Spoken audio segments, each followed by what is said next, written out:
नमस्कार, आपण पाहत आहात बहुजन हिताय न्यूज, जनसामान्यांचा बुलंद आवाज।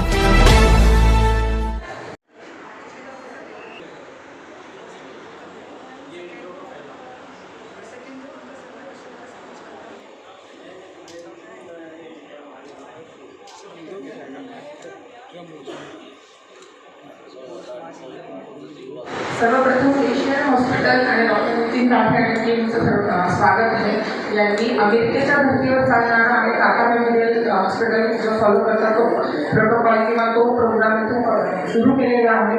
हा अत्यंत स्तुत्य उपक्रम आहे, कारण आता जे कॅन्सर सर्वायवर म्हणजे तुम्ही इतक्या दुर्धर आजारावरती मात करून सगळे इथून येऊन या कार्यक्रमामध्ये अगदी आनंदाने सहभागी झाला आहे। त्याच्यासाठी तुमचं आणि या डॉक्टरांच्या टीमचं सर्वांचं माझ्याकडनं स्वागत आहे।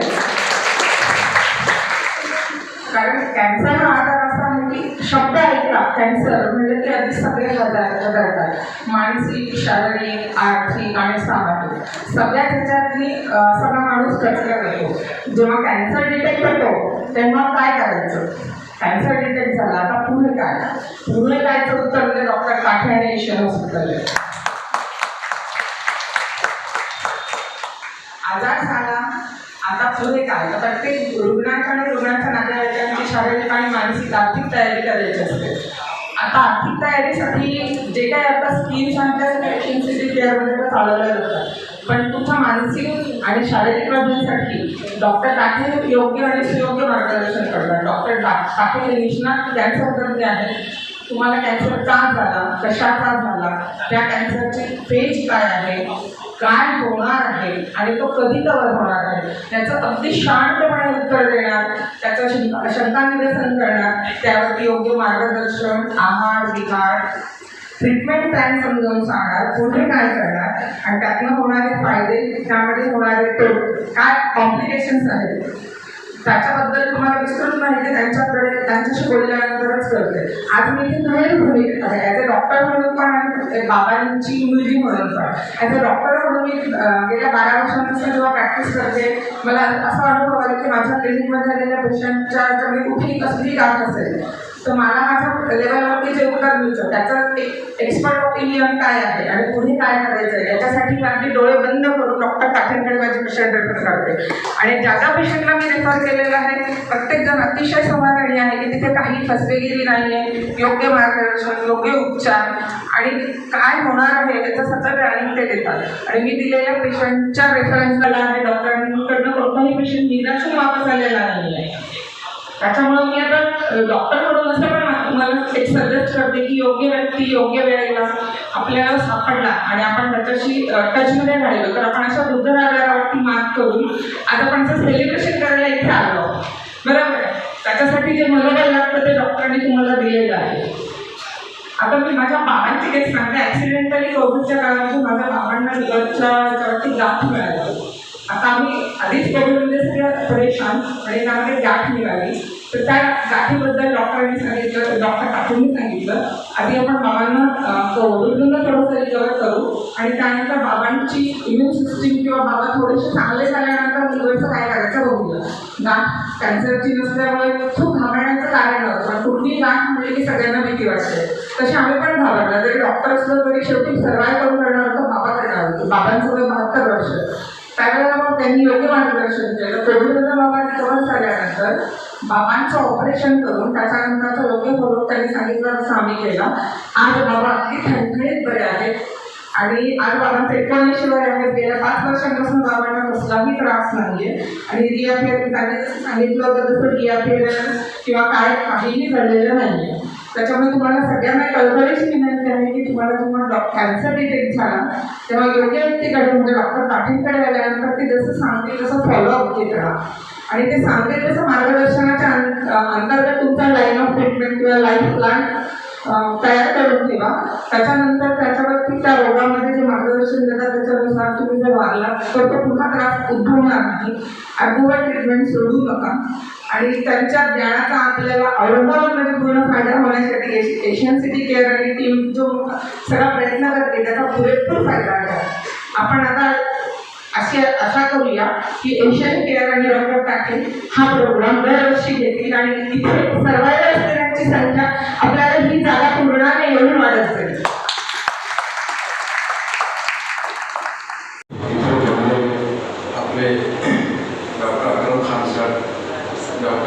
ताटले, doctor Prashant Khadse, doctor Priyanka Tatle, doctor Hanumas madam, doctor Parikshit Thakur, doctor Ashwiya आणि सगळे अजिंक्य योद्धा जे इथे आपल्या समोर आज जमलेले आहे या कार्यक्रमासाठी आणि ज्यांच्यासाठी हे कार्यक्रम ठेवला आणि आपले पत्रकार बंधू आणि सपोर्ट स्टाफ, आपण सर्वांच्या मी मनापासून अभिवादन करतो की आपण सगळे इथे आले आणि या कार्यक्रमामध्ये हजर आले.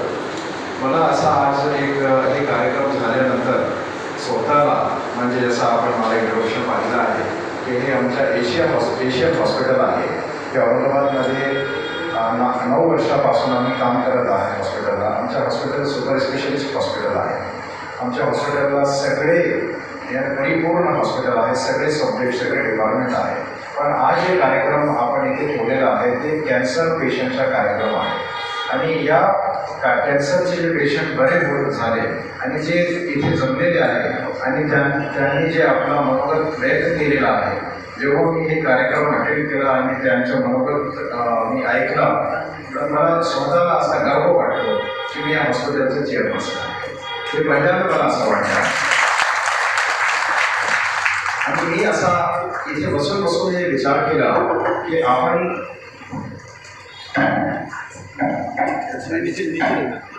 मी इथे बसून असा हे विचार केला की आपण का नाही एक डेडिकेटेड कॅन्सर सेंटरही सुरू करावा आणि फ्युचरमध्ये आपण याची एक प्रयत्न करू आणि एक डेडिकेटेड कॅन्सर आपल्या मराठवाड्यामध्ये किंवा रेस्ट ऑफ महाराष्ट्र मुंबईमध्ये एक टाटा हॉस्पिटल आहे. टाटा मेमोरियल हॉस्पिटल ते सगळ्यात मोठं हॉस्पिटल आहे, रिलायबल हॉस्पिटल आहे कॅन्सरसाठी. तसंच हॉस्पिटल आपण आपल्या क्षेत्रामध्ये मराठवाड्यामध्ये आपल्या औरंगाबादमध्ये आपण सुरू करू. त्याच्यासोबत त्या हॉस्पिटलला आपण एक रेडिओथेरपी युनिटही सुरू करू. ते आमच्याकडे आता नाही आहे या हॉस्पिटलला. तसाही माझा विचार माझ्या डोक्यात आता आला आहे. तुम्ही सर्वांचा जर आशीर्वाद असेल, वेळ विशेष असेल तर आपण सुरू करू. आणि जेव्हा तुम्ही सर्वांना मी इथे ऐकला तर माझ्या डोळ्यातली 3-4 अश्रू आले. जेव्हा आमचे कन्नडचे मुख्याध्यापक साहेब आले होते आणि त्यांना मी भेटलो आणि माझ्या हस्ते त्यांना ते पुरस्कार किंवा एक आमच्याकडून एक मेमोरेबल टोकन एक दिलेलं आहे, तेव्हा मलाही असं वाटलं की त्यांच्या आणि ते एक केदारी मॅडम जे बसलेले आहे, आमचे जे पहिले पेशंट होते आमच्या हॉस्पिटलचे, त्यांचा मनोगत मी ऐकला आणि सर्वांच्या जे आपलं नाव मी विसरलो साहेब आणि बरेच सगळे लोक जे आहे सगळे भाऊक झाले होते आणि त्यांच्यासोबत मीही भाऊक झालो होतो. 4-5 वेळा मी रडलो होता स्टेजवर. तर मला आता असं वाटलं की कॅन्सर हे जे आजार आहे हे किती भयानक आजार आहे, पण जसं तुम्ही सांगितलं की या आजारावर तुम्ही मात केलेला आहे आणि आता मी स्टेजवर होतो तेव्हा डॉक्टर अकरम सरांनी मला सांगितलं की हे नाव जे सुचलेलं आहे अजिंक्य योद्धा, हे त्यांनी नाव सुचलेलं आहे.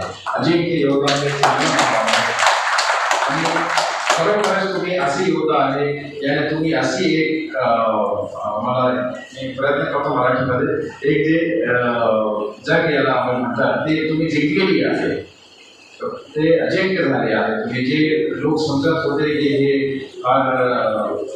यानी ये ऐसी एक बीमारी है कि जिसको आप कभी भी मात नहीं दे सकते हैं या ये अच्छी नहीं हो सकती है.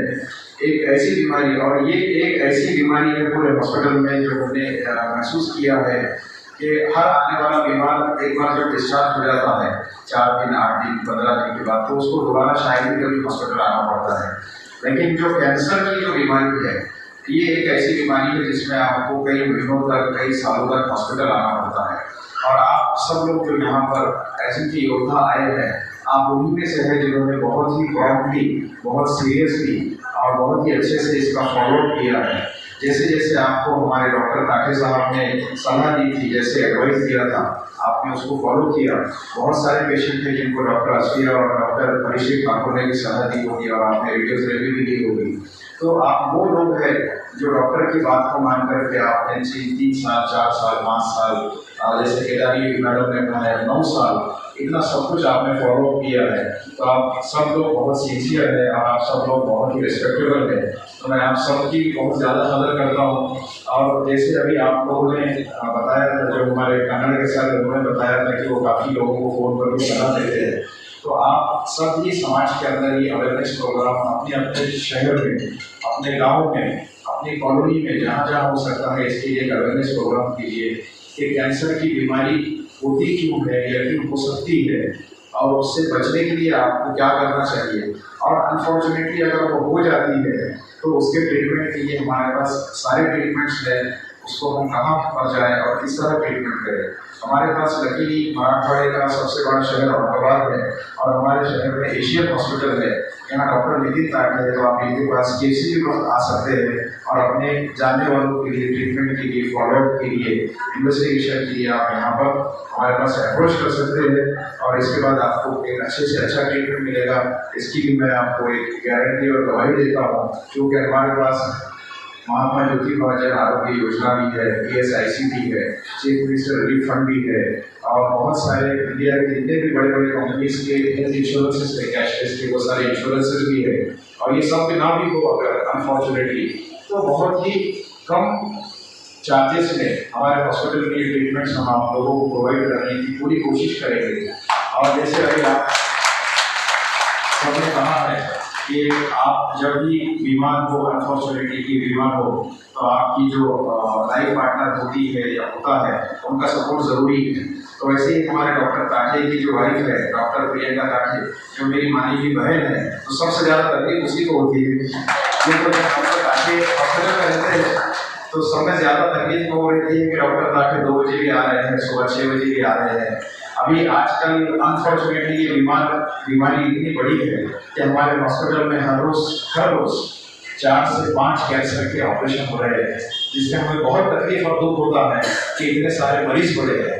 लेकिन इस बात की खुशी होती है कि हमारे पास में एक अच्छी सर्विस, एक क्वालिफाइड डॉक्टर और सपोर्ट स्टाफ है जो आप लोगों की हेल्प के लिए मौजूद है। आपकी पर्सनल लाइफ में भी कुछ प्रॉब्लम होती है, उसके लिए हम सबके सामने क्षमा चाहते हैं। डॉक्टर साहब बहुत देते हैं, वो he is very dedicated doctor towards patients more than family. आप सबने भी तारीफ की है, लेकिन मैं इनको 9 साल से जानता हूँ। आपने कुछ महीने या कुछ बार उनसे मिलकर महसूस किया, लेकिन हम 9 साल से लगभग रोज मिलते हैं। जितना समय मैं अपने घर में देता हूँ, जितना समय वो अपने घर में देते हैं, उससे ज़्यादा समय हम साथ हॉस्पिटल में रहते हैं। तो इसलिए हम एक दूसरे को जानते हैं। और जैसा अभी एक मैडम ने भी कहा था डॉक्टर्स के बारे में, रेस्पेक्ट करना चाहिए, तो मुझे सुनकर बहुत अच्छा लगा। लोग आमतौर पर डॉक्टर्स को ज़्यादा क्रिटिसाइज करते हैं। आमतौर पर हुआ ये है, जैसे अभी आप सोशल मीडिया के माध्यम से मैं बताना चाहूँगा, यूट्यूबर्स और पत्रकार मौजूद जो है, आप सब लोग ये कोशिश करें कि डॉक्टर लोगों की लाइफ में क्या अड़चन है, क्या प्रॉब्लम्स आती हैं, उसको भी आप कुछ सोचें और इस पर भी कुछ डॉक्यूमेंट्री, कुछ पॉजिटिव चीज़ें लोगों तक पहुँचाएं कि आखिर ये भी किस परेशानी से गुजर रहे हैं, जिस पर बहुत सारे लोग अननेसेसरी क्रिटिसाइज करते हैं। ऐसा नहीं होता है। हमारी अपनी एक पर्सनल लाइफ है, हमारे अपने कुछ प्रॉब्लम्स हैं जिसको हम फेस करते हुए, उससे लड़ते हुए 24 घंटे आप लोगों की खिदमत के लिए खड़े होते हैं। आज मुझे सुबह 5:30 बजे एक फ़ोन आया, एक पेशेंट, मैं पीडियाट्रिक डॉक्टर बच्चों का, 5:30 बजे फ़ोन आया कि एक बच्चे को गर्भजन हुए हैं। उसको मैंने मैनेज किया और मैं सोया 4 बजे था। 4 बजे मैं एक पेशेंट देखकर सोया था, 5:30 बजे मैंने दूसरा पेशेंट देखा। अभी स्टेज पर बैठकर मैं मैसेज से उसी का ट्रीटमेंट फॉरवर्ड कर रहा था। हम लोगों को जो तकलीफ होती है, इसका आपको थोड़ा एक अंदाजा होना चाहिए और एक आप जो है माउथ स्प्रेड करें, समाज के अंदर ये बात पहुँचाए कि बहुत सारे लोग डेडिकेटेड और अच्छे होते हैं। हमें पैसों के लिए काम नहीं करना होता है, हम लोग काम आपकी सेवा के लिए करते हैं। अगर कोई टीचर है जिसका एक पेशा बहुत नोबल है, तो वो भी तो सैलरी लेता है। कोई पंडित है जो शादी लगा रहा है, तो वो भी तो पैसे लेता है। जो खासी शादी पढ़ाता है, वो भी पैसे लेता है। उसी तरह डॉक्टर की भी एक अपनी फीस होती है। आप लोग भी जो खड़े हैं, आप सब इसके लिए कुछ चार्ज लेते हैं। तो उसी तरह आप लोग एक पॉजिटिव मैसेज पहुँचाइएगा कि हम लोग जो काम करते हैं वो पैसों के लिए काम नहीं करते हैं। अगर मैं समझ लूँ कि मैं हमारे किसी एक यहाँ के दोस्त को ये कह दूँ कि मैं आपको 1 करोड़ रुपये देता हूँ, आप मेरा पेट ज़्यादा अच्छा कर दीजिए, आप नहीं कर सकते। वो काम डॉक्टर नहीं कर सकता और पेट दर्द का डॉक्टर नहीं कर सकता, मैं नहीं कर सकता। तो इस बात को आप लोगों को समझने की ज़रूरत है। मेरी आप सबसे ये रिक्वेस्ट है कि आप इन सबको इस चीज़ को समाज पर पहुँचाइए। और जिस तरह आप अपना एक परिवार चलाते हैं, हस्बैंड वाइफ, और आमतौर पर आजकल 1 या 2 बच्चे ही होते हैं, तो एक छोटे से परिवार को चलाने के लिए आपको समझ में आता है कि आपका बजट क्या है, आपको परिवार चलाने के लिए आपको कितने पैसे लगने वाले हैं। आपको उसका अरेंजमेंट कैसे करना है। फिर चलाते चलाते आपको मालूम नहीं होता है कि आपको कहीं घूमने भी जाना है या कभी बीमार भी होने वाला है, या किसी नातेवाईक रिलेटिव की शादी है तो गिफ्ट भी देना है, तो आप उसमें बहुत परेशान हो जाते हैं। सही कह रहा हूँ। उसी तरह से हमको एक बहुत बड़ा हॉस्पिटल चलाना होता है। हमारा हॉस्पिटल फॉर्चुनेटली 125 बेड का हॉस्पिटल है, जहाँ करोड़ों रुपये की मशीनरी आती है, जहाँ पर 200-300 का स्टाफ है, 30-40 सुपर स्पेशलिस्ट डॉक्टर्स हैं। हम इस सब को किस तरह चलाते हो, हमारी क्या परेशानियाँ होती हैं, तो हम सब का कुछ क्रिटिसाइज करने से पहले आप सोचिए कि हम कितना बड़ा परिवार चला रहे हैं, और इस परिवार को कोई गवर्नमेंट की मदद या कोई डिस्काउंट या किसी किस्म की माफ़ी नहीं मिलती है। हमको हर चीज़, हर टैक्स, हमको हर फीस कमर्शियल देना पड़ता है। उसके बावजूद हमारे पास पेशेंट कम आए या ज़्यादा आए, हम आपकी सर्विस में कोई कमी ना हो उसकी कोशिश करते हैं। तो मुझे ये पता है कि 24 घंटे में किस टेंशन से गुजरता हूँ कि आपको अच्छी सर्विसेज मिले, हमारे स्टाफ की सैलरी मिले, हमारे खर्चे मिले, उसके साथ साथ एक अच्छे टाइप का ट्रीटमेंट आपको मिल सके। तो मैं आपसे ये दोबारा वादा करता हूँ कि सिर्फ कैंसर हॉस्पिटल में ही, कैंसर के साथ साथ हमारे पास cardiology, neurology, neurosurgery, nephrology, paediatrics, surgery, orthopaedics, जितने भी डिपार्टमेंट्स हैं, हर डिपार्टमेंट में आपको 100% अच्छी से अच्छी सुविधा और ट्रीटमेंट मिलेगी। आप सब लोगों से सिर्फ और सिर्फ पॉजिटिव बातचीत की हम अपेक्षा रखते हैं। इस तरह आपने अप्रिशिएट किया है, बस ऐसे ही हमारा आप साथ देते रहिए, आप हमारी हिम्मत बढ़ाते रहिए, हम आपके और सोसाइटी के लिए हमेशा सपोर्ट करते रहेंगे। आप सब लोग यहाँ आए, आपने यहाँ अपना समय दिया, मेरी तरफ से मैं आप सबका थैंक यू बोलता हूँ। धन्यवाद।